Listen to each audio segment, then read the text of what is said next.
My name is Tariq Qureishy. I think some of you know me. I'm a regular fixture almost here in this place, which is wonderful. Dtec is doing a lot of great things, and this is part of their series as their technology forums and investment forums. In your life, as we project ourselves, say, 5 to 10 years from now, what do you think are the top 2 or 3 things that will define our future? Any feedback, any thoughts? What's going to define our future? Technology? Technological changes. Okay, one. Anything else? What do you think will define your future, ma'am, in the next 10 years? The economy. What will define us is trust and ethics and values and empathy. You can have blockchain, but if you don't have trust, it's irrelevant. You can have biotechnology and designer babies, but if you don't have your value system and your moral compass in place, we will get lost. If we don't have empathy, we don't have customer service. The starting point is empathy. So you spoke about relationships. It's from your heart. Customer service starts from that. Technology is an enabler. Technology is not the future. We are the future. It is us that is at the center of it, not technology. The other thing is that when everything starts getting so efficient, because computers are getting so efficient, analytics, data, supercomputers, and so on, the only thing that we are left with is our brain and our intelligence. Because we talk about artificial intelligence, what about our intelligence? Don't we need ours? We have stopped using our intelligence in the way that nature suggested that we should. We actually have about 10, 12, 14 intelligences in our head. How many do you think our universities want to see? 2. Numerical and alphabetical. What about emotional intelligence? What about spiritual intelligence? What about sensual intelligence? What about physical intelligence? All of these intelligences were there with us, and we are just not doing it. So when we look at a retail experience, it's not numbers or people, it's actually all of those other intelligences that actually start becoming connected to us. If you look at content, and if you look at the way our data is being utilized or manipulated, it is actually being weaponized. And if you put data and analytics together, you have a weapon. And that weapon is artificial intelligence, like nuclear weapons. I think that AI can solve some of the big challenges of the world, whether it's poverty, whether it's healthcare and stuff like that. So those are the good things about AI. But what are not the such good things about AI are, how many people think that AI is as dangerous as nuclear weapons? Anybody? A few people. Why do you think it's as dangerous as nuclear weapons, sir? You don't know what the programming is doing, the process is doing. So probably it will went to the direction that we don't want. This chart is really important for everybody in this room because 20th century companies are exponentially collapsing. And 21st century companies are exponentially growing. So companies that were born in the 20th century are destined to die in the 21st century, at least 80% of them. Because they have 20th century thinking, which is managing risk, which is controlling stuff, which is looking at the type of people that you hire and how you engage with them. While the 21st century companies are managing risk and engaging with risk. So we are going through what I call the transformation decade. Now we've got these amazing speakers to follow. And the first one is Nilesh from Sharaf DG. I mean, Sharaf DG is a household brand name. It's genuinely a super brand. And we just drive past and always we see it there. Over to you, sir, please. My story has been, whenever I get bored, I change jobs. I said, let me do something new, right? That has been my journey as an adventure. And then the investors in the Sharaf family were looking for somebody. So I said, why do you hire me? I don't know retail. I said, we exactly want to hire you Because we something in you because you have survived so many industries, right? And you have stories to tell, and you have success to replicate in different types of energy. So you're not afraid of the unknown. So we started, right? At that point of time when we were starting, so we call ourselves a 13-year-old startup, right? Our challenge was we had established players in the city. Now here, today my theme is to talk about two initiatives which we run and which we started around 2 years back, and we do it with the startup community. The first is called DG Spring.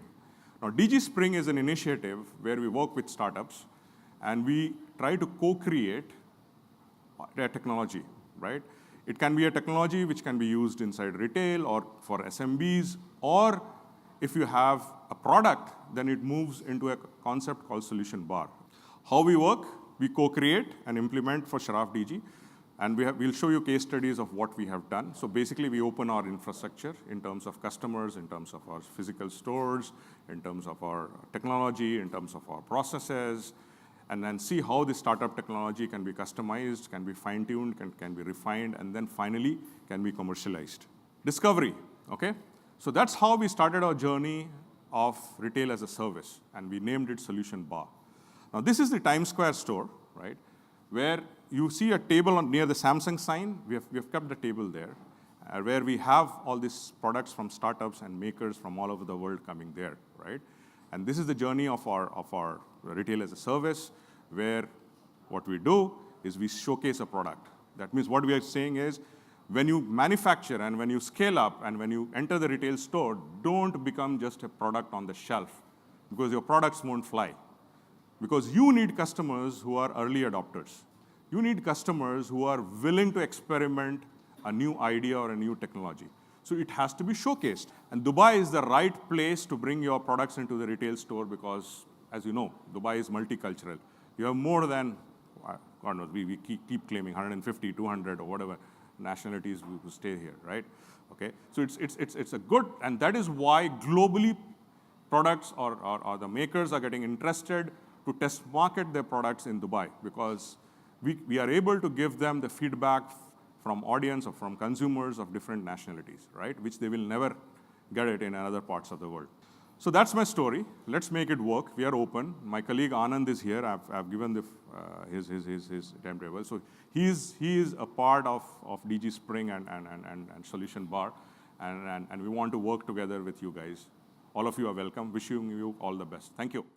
Now we've got Nacouzi, who's from Transcorp, and he's going to talk about his transformational journey.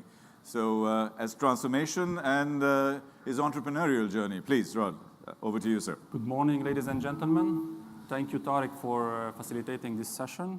Thank you, Dtec, for organizing this lovely morning gathering. My name is Rodrigue Nacouzi. I'm the CEO and founder of Transcorp International. Transcorp International, it is a last-mile delivery company specialized in temperature-controlled deliveries. Well, in big cities or in big business hubs like the UAE, if you're not a niche and if you are a self-funded company, it would be hard for you to play with the big players. So we decided to take a niche, which is the temperature control. No one back then was, let's say, entertaining it. So we were the only players, and it was successful. The big questions that all the entrepreneurs will be reading or will be listening to from the news is why 90% of the companies will be shutting down within the first year. I will be looking at it from a different perspective. Why 1% or let's say 10%, 1 out of 10 entrepreneurs are succeeding? There are 3 main factors. One of them is the market. Second one is the setup itself. And the third one, the way I see it, is the entrepreneur himself. As soon as we started, we were the only player doing temperature-controlled deliveries. We were very happy, and it was a very, let's say, stress-free journey. 2 years down the line, competitors started to pop up, and big competitors. And it was very aggressive. We were very stressed about it. We were very, let's say, mad about it. But the more we understood this competition, the better we have executed our business. So what happened is we embraced this competition, we understood it, we tried to know where they are failing, and we achieved let's say, our objective. We tried to be different. We were always a market disruptors. They were trying to, let's say, to follow what we did, but we were at least one step ahead of them. The entrepreneur himself, he's the captain of the ship. He's the leader. He's whom everyone is looking up to him. You should be always optimistic. You should be always supportive, but you should be always realistic. To wrap it up with few advices, never be a follower. Never copy-paste a setup or a competitor. Make sure you are a market disruptor. I said it before, work on the business, not in the business, but this should happen after let's say few months. At initial stages, make sure your hands are on. Don't enter into price wars because you are not equipped at initial stages to fight those sharks. Make sure you are always customer service driven. Customers will appreciate it and they will stick around. Run a revenue generated and always be a low profile, let's say, setup. Don't get the attention of the big players. Thank you guys for listening. I will be happy to take any of your questions if you have any. The next one is Thibaut. Thibaut is with Albatross, and he's going to be talking about how technology can kill or boost a retail business. And he's going to share his experiences with us in terms of how that happens. Thibaut, over to you, sir. Okay, good morning, everybody. I'm Thibaut. I'm working for a customer experience agency called Albatross CX. And a couple of weeks ago, I was asked to work on these two questions. How the customer experience changing with the fast pace of technology and the adaptation retailer need to take to make it up. So, working on worst and best practices and the methodology for success. So let's start with the worst practices, okay? So one day, an Italian CEO of a fashion brand woke up in the morning and say, I would like all my staff to be equipped with the best CRM clienteling app that you can find in the world, available before Chinese New Year. We were on the end of September. Chinese New Year at that year was the end of January. Okay, so to develop an app for a worldwide brand and to be available in a few months, it's a big challenge, okay? And guess what? Their sales drop big time, okay? And I had a lunch with this team who were very enthusiastic about this launch, and it's working very well, and it's easy to use, and they have an amazing features, but the sales drop. So our advice to avoid this is to answer 3 questions. First one, do I need this technology? If the answer is yes, you ask a second one. Do I really need this technology? And the third question, do I really, really need this technology? And if you have 3 yes, you may start implementing it, okay? But you need 3 yes. So now let's move to best practices to understand how some of our clients are making the best of technology. So here it's, again, an Italian brand, okay? We are having a lunch with them, and they ask 2 questions. What do we need in the context of our brand today? They are asking that to a customer experience agency. And how we can implement it in a way that sales advisor would like to use it. So we share our feelings on this brand, say your brand is very famous for the moment. Your digital presence is amazing. Most of the people entering your boutique, they already know what they want. The only thing they are worried about is, do you have it? Okay? So basically, it's quite easy as a sales advisor to sell because the brand is so hot that people, as soon as the door is open, jump on it and try to get their sneakers or whatever, okay? So they ask us, what do we need in the brand today? And say your role of the sales advisor is to create loyalty, is to share a feeling, is to deliver something on top of the product because you know what? Don't worry, the sales will happen, okay? So they think about that, okay, we need to share story, we need to create loyalty with our clients, and they come up few months after that with a kind of internal Instagram that is working extremely well, which is basically working product category by product category to share with the sales advisor content not available in any other media that the sales advisor could share with the client when they are touching such kind of technology. Shukran. Okay, guys. This final session is about retail technology and how it really affects us. So what I thought was I'd throw a few things in the air, and as the panelist comes in, may I invite the panelists here across, please? These are some of the big trends that have been identified as far as retail is concerned, which is everything is faster, quicker, omni-channel to omni-experience. This is another one of the key areas that we look at. Let me start with a very, very open question. We live in a retail-rich environment. How soon are we seeing the changes happening? Because we have so much retail inventory and so much new retail inventory being built in our part of the world. Retail is changing, of course, and retailers have to rediscover, as a lot of times all of us has been saying. The focus has to be more towards experientials. Retailers who are reinventing their business models, like what we saw in your latest video of Best Buy, right? Best Buy now today is saying, okay, you want to come to my store, you want to try out my technology, okay, take it home, keep it, right? And we'll come and collect from you. No problem if you don't need it, right? Best Buy is sending consultants to consumers' homes, right, to advise them on the right technology to buy. So retail is disrupted, will get consolidated. Retail will reinvent itself because it will become premium, as you rightly said, right? Theaters almost were dead and they came back. Mm-hmm. The same phenomenon I feel will happen in retail.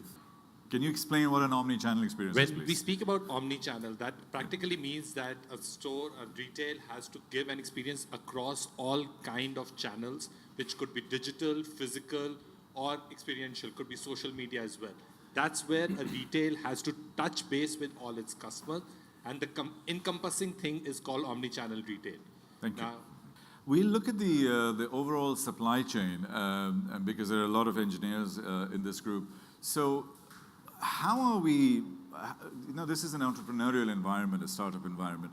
Do you think we're doing enough in terms of building the entire supply chain, the back end, whether it's payment systems, the fulfillment, or the process? As you know now, it's becoming a one-stop shop. So you cannot have one technology, you cannot have the other. But you need to make sure you have the right technology in your supply chain, because the complexity nowadays is 10 times higher than it used to be back in the days.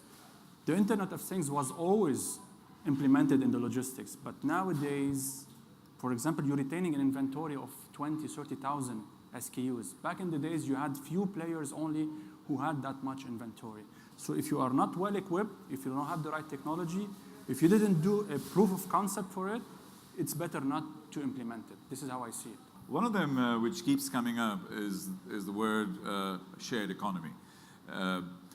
How is the shared economy going to affect the retail environment? We had this year two focus in our yearly study. One is renting versus owning. Okay. And the other one was purchasing second-hand versus purchasing new. Okay.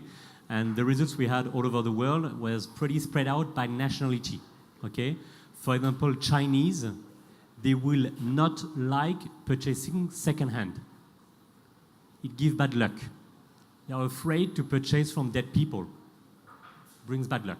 So sometimes you could have the best technology, best offer, second-hand products in China. There is a strong barrier in mind. So we do believe that renting versus owning is something that the brand needs to look at, and purchasing second-hand versus purchasing new, it will happen also because of millennials also that are more into saving, environment, and so on. But be careful of the nationality split for second-hand product.